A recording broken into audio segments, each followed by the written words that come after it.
5, 4, 3, 2, 1. François Mitterrand est élu président.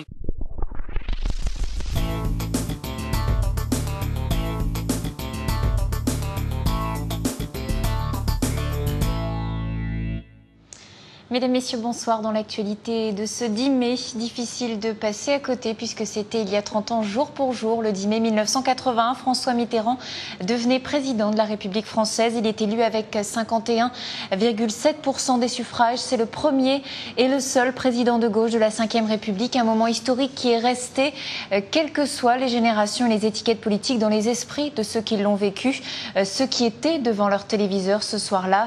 L'homme, malgré ses zones d'ombre, président de la République durant 14 ans, un record, a marqué de son style et de sa marque la politique et la société française.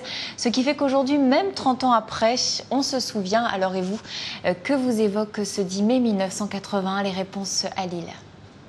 Le 10 mai 81, pour moi, sont des souvenirs d'enfance. Je me souviens que ma famille était très partagée. À la fois, une partie de la famille était très enthousiasmée et une autre partie de la famille était très inquiète de l'arrivée de Mitterrand. On se rappelle de l'écran qui est apparu à la télé et on voyait, on ne savait pas qui allait apparaître. Vous voyez ce portrait, ce visage qui apparaissait tout doucement et c'était François Mitterrand.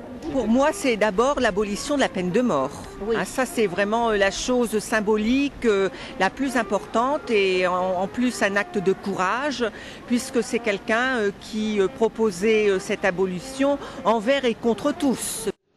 Voilà l'anniversaire de l'élection de François Mitterrand qui est surtout bien sûr fêté au Parti Socialiste qui célèbre aujourd'hui cette date en grande pompe avec près de 200 événements dans toute la France, comme ici à la Fédération Nord du parti où les militants se préparaient toute la journée pour une grande soirée en souvenir de l'événement. Leur exposition, témoignages, vente de t-shirts, de timbres, c'est une véritable tonton-mania qui envahit le PS.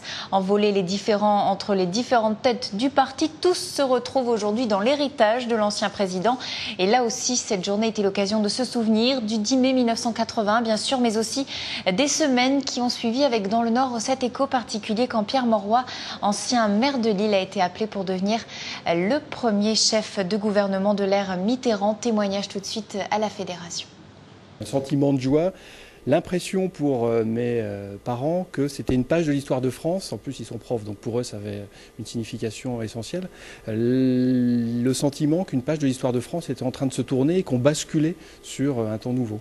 En 80, on pensait tous à l'idéal et que le réel a rattrapé à un moment donné l'idéal et qu'aujourd'hui, finalement, on n'est, avec le gouvernement actuel, ni dans l'idéal, mais dans un réel qui est plutôt difficile pour tout le monde. Alors si demain on peut faire en sorte que le réel soit beaucoup plus doux pour tendre vers l'idéal, je pense que c'est ça la leçon qu'il faut tirer de ce 10 mai. Même émotion aussi du côté des militants, des jeunes, les moins jeunes aussi. Pour autant, pas question de parler de nostalgie. Cet anniversaire tombe un an avant la présidentielle. Et si aujourd'hui on commémore ce 10 mai 1980, c'est bien vers 2012 que les regards sont tournés en espérant que cette année sera elle aussi historique pour la gauche française. Écoutez-les. C'était une immense explosion de joie, c'était une famille, en ce qui me concerne, modeste, ouvrière, et c'était l'espoir que ça allait aller mieux, que les choses allaient s'améliorer, et que c'était notre camp qui gagnait, qui avait la victoire pour une fois. Voilà, c'était une belle émotion. En fait, pour moi, Mitterrand, c'est 88, c'est à cette époque-là que j'ai commencé à m'intéresser à la politique. 81, j'étais zappé, j'avais 6 ans, et je n'en ai aucun souvenir personnel. C'est un souvenir de livre d'histoire pour moi. Aucun Français n'a vécu la Révolution en 1789, mais en tout cas on l'a tous ancré en nous. Parce que c'est une sorte de mémoire collective, et nous c'est la mémoire collective socialiste. Il faut réinventer tout ça en 2012, avec l'esprit de 2012, avec les gens de 2012, avec le monde de 2012. Donc il ne faut pas essayer de refaire 81. Et oui, cet anniversaire, donc les 30 ans de l'élection de François Mitterrand, qui sont célébrés bien sûr dans toute la France et notamment à Paris avec un grand concert organisé ce soir avec Alpha Blondy, les Twin Twins ou encore Yannick Noah, nouvelle recrue qui offriront un spectacle diversifié et qui se veut également rassembleur.